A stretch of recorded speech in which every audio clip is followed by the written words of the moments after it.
बिस्मिल्लाहिर्रहमानिर्रहीम। अस्सलामुअलैकुम students, this is Atif Ahmad, your physics teacher.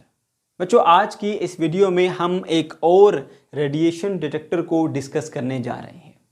इससे प्रीवियस लेक्चर में हमने सीखा था कि जितने भी अनस्टेबल न्यूक्लियाई होते हैं वो अपने अंदर से alpha particle, beta particle, gamma rays को एमिट करते हैं, जिन्हें कलेक्टिवली आप क्या बोलते हैं? Nuclear radiations. ये जो न्यूक्लियर रेडिएशंस होती हैं इन्हें आप ऑब्जर्व नहीं कर सकते अपनी 5 सेंसेस का इस्तेमाल करते हुए। तो फिर इनको ऑब्जर्व करने के लिए आपको कोई ना कोई मेथडोलॉजी चाहिए, कोई डिवाइस चाहिए। तो वो डिवाइसेस जिनका आप इस्तेमाल करते हैं न्यूक्लियर रेडिएशंस को डिटेक्ट करने के लिए, उन्हें हम कहते हैं रेडिएशन डिटेक्टर्स। ठीक है। इसके अलावा मैंने आपको ये बताया था कि इस लेवल के ऊपर आपने 3 डिटेक्टर्स पढ़ने हैं। Number 1 Wilson cloud chamber, number 2 Geiger Muller counter and number 3 solid state detector. तो प्रीवियस लेक्चर में हमने बड़ी डिटेल से बात की थी गीगर-मुलर काउंटर के बारे में, तो आज हम पढ़ेंगे सॉलिड स्टेट डिटेक्टर के बारे में। ठीक है। तो चलिए बच्चों स्टार्ट करते हैं। सबसे पहले आपने इसको डिफाइन करना है। बहुत आसान और सिंपल सी डेफिनेशन है बच्चों। आप ये कहेंगे कि ये हमारे पास एक ऐसा रेडिएशन डिटेक्टर होता है जिसके अंदर हम एक पीएन जंक्शन का इस्तेमाल करते हैं और जो चार्ज पार्टिकल्स हैं उनको डिटेक्ट करते हैं, फोटॉन्स को डिटेक्ट करते हैं या गामा रेज को डिटेक्ट करते हैं। ठीक है। यूँ आप इसको डिफाइन करेंगे। देखिए, a solid state detector is a device that uses a PN junction to determine charge particle and photons, या आप इसको गामा रेज भी कह सकते हैं। उसके बाद फिर आप आ जाएंगे जी इसकी कंस्ट्रक्शन के ऊपर। ठीक है। तो इसकी डेफिनेशन में ही हमने ये चीज़ इंडिकेट कर दी है कि बेसिकली ये एक पीएन जंक्शन पर मुश्तमिल होती है। तो थोड़ा सा बता दें कि पीएन जंक्शन क्या होती है और कैसे बनती है। ठीक है। तो आप ये कहेंगे कि हम एक सेमीकंडक्टर मटेरियल ले लेते हैं। लाइक आपके पास ये एक चिप आ गई जी सेमीकंडक्टर मटेरियल की, और एग्जाम्पल के तौर पे आप बता सकते हैं सिलिकॉन ले लीजिए या फिर आप जर्मेनियम ले लीजिए। या आपने एक चिप ले ली। ठीक है। अब आपने क्या करना है कि इसको दो तरफ से इसमें मिलावट करनी है, यानी डोपिंग करनी है, इधर से भी और इस एंड से भी। और आपने कोशिश ये करनी है कि एक एंड से आपने पेंटावैलेंट इंप्योरिटी ऐड करनी है। पेंटावैलेंट इंप्योरिटी क्या होती है? ग्रुप नंबर 5A से आपने कोई एटम लेके इसके अंदर मिलावट कर देनी है, और दूसरी तरफ आपने ट्राइवैलेंट इंप्योरिटी ऐड करनी है, यानी ग्रुप नंबर 3A से आपने एक एटम लेना है और उसको इस तरफ आपने इंप्योरिटी ऐड कर देनी है। ठीक है। इसको बोलते हैं पेंटावैलेंट इंप्योरिटी, जो ग्रुप नंबर 5 से लेके आप इसमें मिलावट करते हो। इसको बोलते हैं ट्राइवैलेंट, जो ग्रुप नंबर 3 से लेके आप इसके अंदर ऐड करते हो। ठीक है। अब उससे क्या होता है कि इसका जो एक हिस्सा ये वाला, ठीक है, जिसमें आप 5वें ग्रुप से एटम लेके डाल रहे हो, उसमें इलेक्ट्रॉन यानी फ्री जो चार्जेस है, फ्री इलेक्ट्रॉन, उनकी तादाद काफ़ी बढ़ जाती है। ठीक है। तो ये हमारा जो सेमीकंडक्टर का पोर्शन है ये नेगेटिव टाइप बन जाता है, इसलिए इसको हम एन टाइप कहते हैं। ठीक है। ओके। और जो दूसरा एंड है जहां से आपने ट्राइवैलेंट इंप्योरिटी को ऐड किया है, वहां पर इलेक्ट्रॉन की डेफिनेशन यानी होल प्रोड्यूस हो जाते हैं ऐसे। ठीक है। तो होल के ऊपर हम पॉजिटिव चार्ज मानते हैं, तो ये पॉजिटिव टाइप या पी टाइप इसका रीजन जो है वो बन जाता है। ठीक है।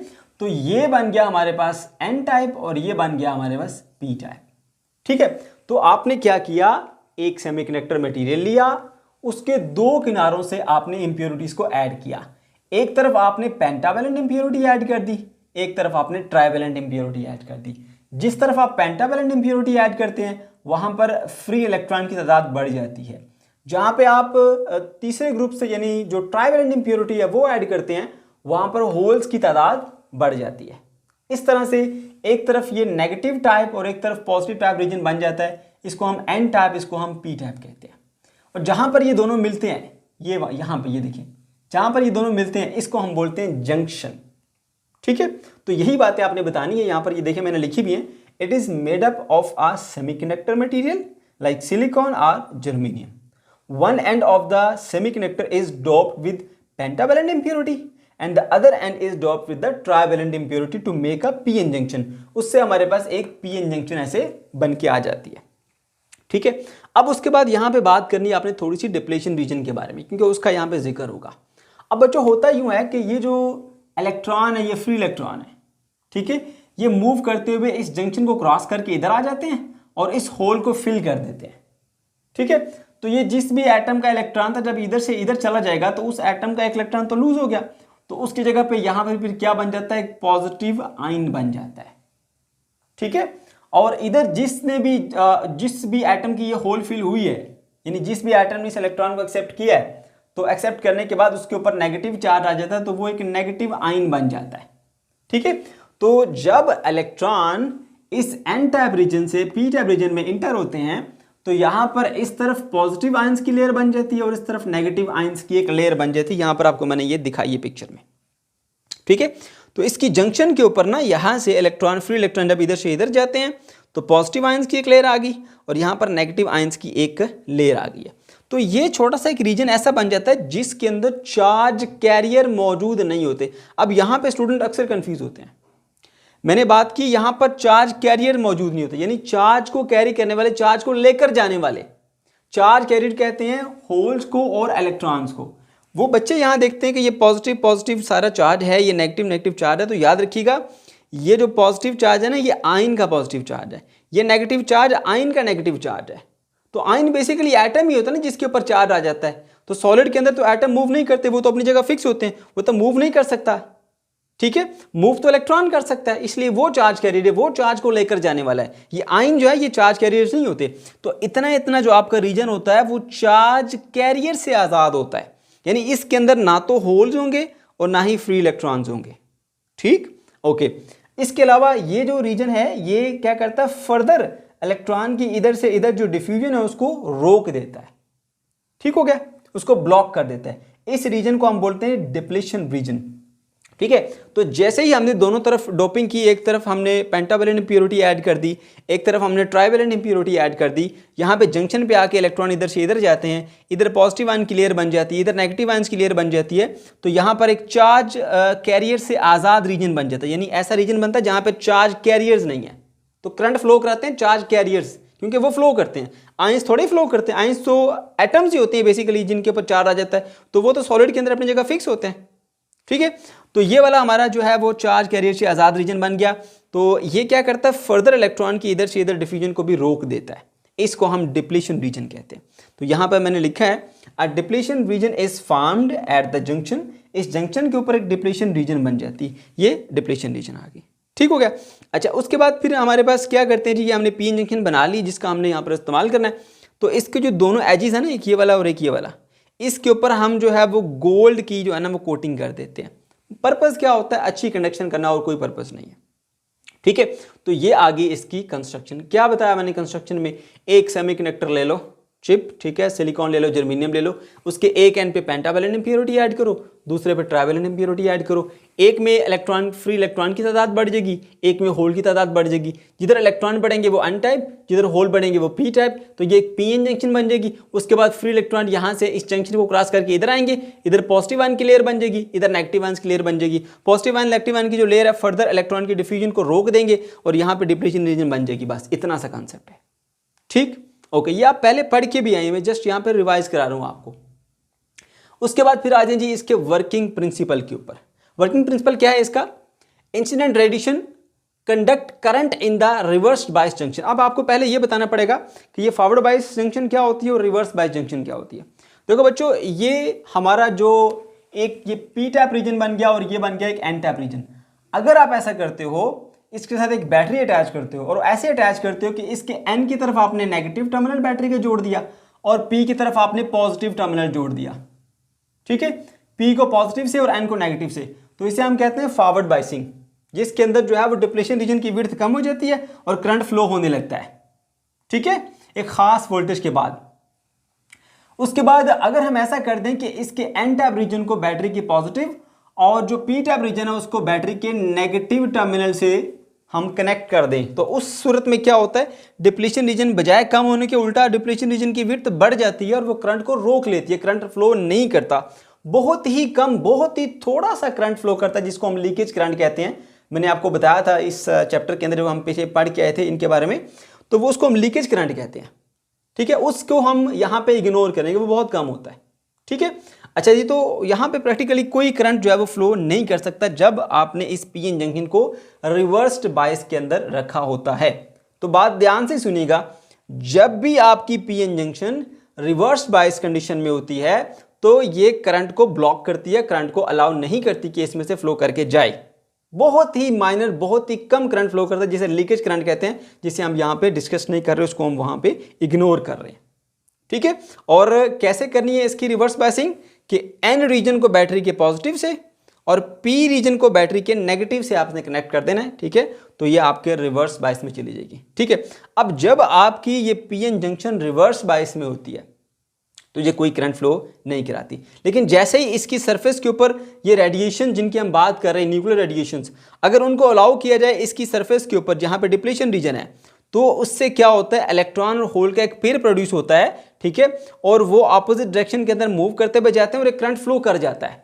जब इसके ऊपर रेडिएशन नहीं पड़ी थी, ठीक है, ये पीएन जंक्शन रिवर्स बायस में थी, इसके ऊपर कोई रेडिएशन नहीं थी, तो कोई करंट फ्लो नहीं कर रहा था। लेकिन जैसे ही इसकी डिप्लीशन रीजन के ऊपर आके कुछ रेडिएशंस इंटरेक्ट करती हैं, यानी अल्फा पार्टिकल आ जाता है, बीटा पार्टिकल आ जाता है, गामा रेडिएशन उसके ऊपर आके फॉल करती हैं, तो साथ ही साथ क्या होगा, ये इसमें एक इलेक्ट्रॉन होल का एक पेयर प्रोड्यूस होगा जो कि अपोजिट डायरेक्शन में ऐसे ट्रैवल करते हुए जाएंगे और एक करंट फ्लो करा देंगे, जिससे आप डिटेक्ट कर लेंगे कि यहाँ पर रेडिएशन पाई जाती है। क्योंकि अगर रेडिएशन मौजूद नहीं है तो फिर इस सिचुएशन के अंदर करंट फ्लो नहीं हो सकता। जैसे ही रेडिएशन आई, इस डिप्लीशन रीजन के ऊपर पड़ी, तो करंट फ्लो होने शुरू हो गया। तो आपने डिटेक्ट कर लिया इस पीएन जंक्शन की हेल्प से कि यहाँ पर रेडिएशन पाई जाती है या नहीं पाई जाती। ये उसूल है जिसके ऊपर हम इसको बनाएंगे। ठीक है, कि रिवर्स्ड बायस के अंदर पीएन जंक्शन को रखेंगे, फिर उसके ऊपर रेडिएशन हम उसके ऊपर फेंकेंगे। जैसे ही रेडिएशन उसके ऊपर पड़ेगी, उसके डिप्लीशन रीजन के ऊपर, तो उसमें एक करंट फ्लो करके जाएगा। अगर रेडिएशन नहीं पड़ेगी तो करंट फ्लो नहीं करेगा, रेडिएशन पड़ेगी तो करंट फ्लो करेगा। ठीक है, ये कंसेप्ट हमने यहाँ पे इस्तेमाल करने। तो इसकी बेस के ऊपर हम डिटेक्ट करते हैं कि इस रीजन के अंदर रेडिएशन पाई जाती है या नहीं पाई जाती। ठीक है, उम्मीद है आपको ये पॉइंट समझ में आ गया। फिर बता देता हूँ, incident radiation conduct current in reversed bias PN junction. Reverse bias PN junction में वैसे करंट फ्लो नहीं होता, लेकिन अगर उसके डिप्लीशन रीजन के ऊपर आके रेडिएशन पड़ती है, क्यों ऐसा होता है आगे चल के समझाऊंगा। ठीक है ना, अगर उसकी पीएन जंक्शन की जो डिप्लीशन रीजन है उसके ऊपर आके रेडिएशन इंटरेक्ट करती हैं, तो फिर एक करंट जो है उसके अंदर फ्लो करेगा। इस प्रिंसिपल के ऊपर हमने इस रेडिएशन डिटेक्टर को बनाया है। ठीक हो गया, ओके जी। अब इसकी वर्किंग के ऊपर आ जाए। वर्किंग में क्या करेंगे जी, आपने यही बात बतानी है कि एक पीएन जंक्शन ले लो, उसको रिवर्स बायस के अंदर अटैच कर दो। जब ये रिवर्स बायस के अंदर होती है तो कुछ भी करंट फ्लो नहीं कराती। ये देखिए पॉइंट्स लिखे हुए हैं। PN junction is placed under reversed bias. ठीक है ना, आपने उसको रिवर्स बायस किया, थस नो करंट फ्लो, उसमें से कोई करंट फ्लो करके नहीं जा रहा। व्हेन आयोनाइजिंग रेडिएशंस, यानी अल्फा पार्टिकल हो गया, आपका बीटा पार्टिकल हो गया, आपका गामा रेज हो गई, ठीक है, when ionising radiations are allowed to pass through the depletion region, जब आप उसको अलाउ करते हैं कि वो उसके ऊपर फॉल करे डिप्लीशन रीजन के ऊपर, ठीक है, तो वो क्या करती हैं, जैसे ही रेडिएशन इस डिप्लीशन रीजन के ऊपर पड़ती हैं तो वहां पे इलेक्ट्रॉन और होल का एक पेयर प्रोड्यूस करेंगी। अब आप सोच रहे होंगे कि सर कैसे इलेक्ट्रॉन और होल का एक पेयर प्रोड्यूस होता है, तो मैं बता देता हूँ। देखो, मैंने आपको स्टार्टिंग में एक बात बताई थी पिछले लेक्चर में, वो ये थी कि जितने भी आपके पास ये जो डिटेक्टर्स है ना, इन सब के अंदर एक कंसेप्ट इस्तेमाल होता है। वो कंसेप्ट कौन सा है, interaction of radiation with matter. ठीक है, मैटर का रेडिएशन से इंटरेक्शन करा के हम इनको डिटेक्ट करते हैं।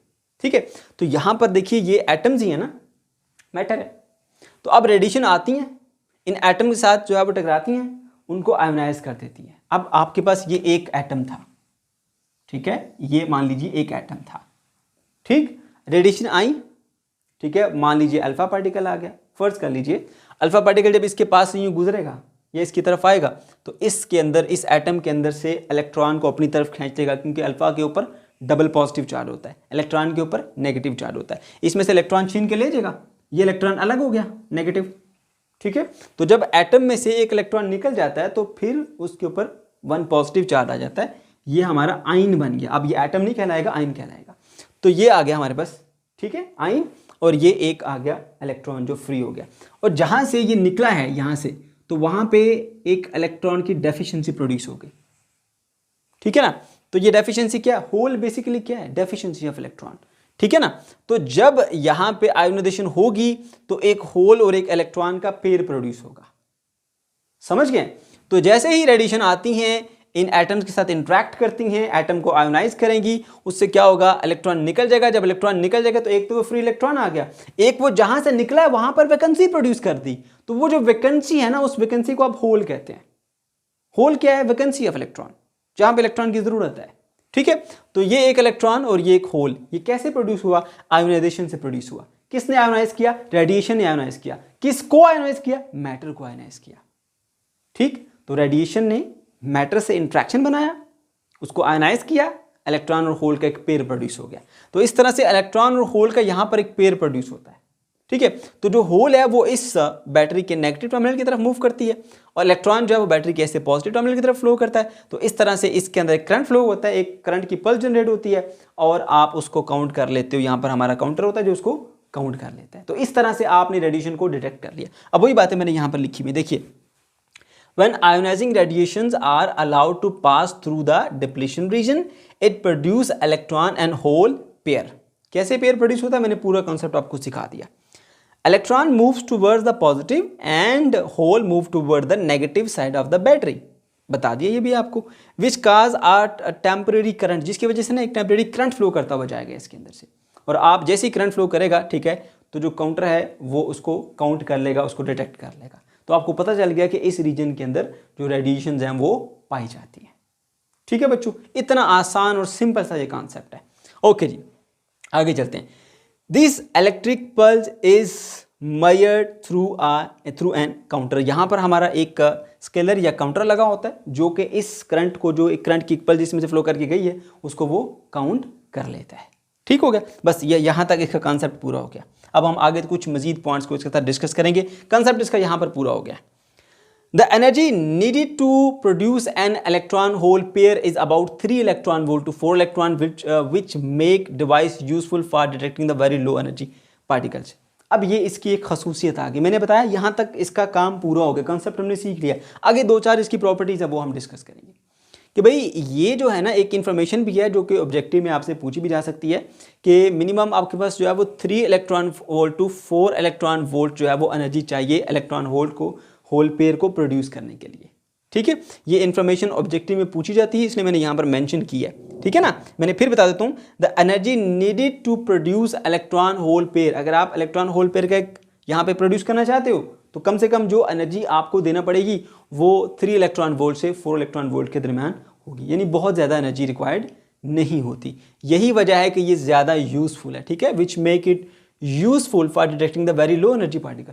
ये लो एनर्जी पार्टिकल को भी आसानी से डिटेक्ट कर सकता है, क्योंकि अगर ऐसा होता कि इसको होल इलेक्ट्रॉन पेयर प्रोड्यूस करने के लिए ज़्यादा एनर्जी रिक्वायर्ड होती, तो जो कम एनर्जी का जो एक फोटान है वो तो फिर ये काम कर ही नहीं सकता। अब वो रेडिएशन आई भी हैं, इसके ऊपर पड़ी भी हैं, लेकिन उनके अंदर इतनी हिम्मत ही नहीं थी कि वो इलेक्ट्रॉन होल पेयर प्रोड्यूस कर सकती, और ना ही करंट फ्लो करता, इस तरह तो वो डिटेक्ट नहीं होती। इसलिए ये ज़्यादा सूटेबल होता है लो एनर्जी पार्टिकल्स को डिटेक्ट करने के लिए।